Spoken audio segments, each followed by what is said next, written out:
જૈનોના પવિત્ર તીર્થધામ પાલિતાણા ખાતે આજે ભગવાન મહાવીર સ્વામીની 2623મી જન્મ કલ્યાણકની ભવ્ય ઉજવણી કરવામાં આવી હતી।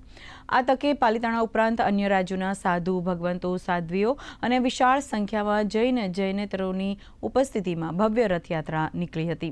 આ પાવન અવસરે સાધુ ભગવંતો દ્વારા દુનિયામાં યુદ્ધની ભયાનક સ્થિતિ વચ્ચે શાંતિ સ્થપાય તેવી પ્રાર્થના કરવામાં આવી હતી। આ અવસરે જૈનોના પવિત્ર ધામ પાલિતાણા ખાતે આણંદજી કલ્યાણજી પેઢીથી મોટા દેરાસર સુધીની ભવ્ય રથયાત્રાનો પ્રારંભ થયો। આ પૂર્વે સાધુ ભગવંતોએ વિશ્વભરમાં શાંતિ સ્થપાય તેવી પ્રાર્થના આ અવસરે ખાસ કરી હતી। ખાસ કરીને જગતના સર્વજીવનું કલ્યાણ થાય। અત્યારે જગતમાં જે યુદ્ધ અને અશાંતિનું વાતાવરણ છે તે યુદ્ધ શાંત થઈ જાય, લોકો ખૂબ જ શાંત થઈ જાય, જે અશાંતિનું વાતાવરણ છે દૂર છે તે ભાવના સાથે આજે પરમાત્માનો જબરજસ્ત ધર્મ કલ્યાણનું ઉજવણી કરવામાં આવી પાલિતાણા જૈન સંઘમાં।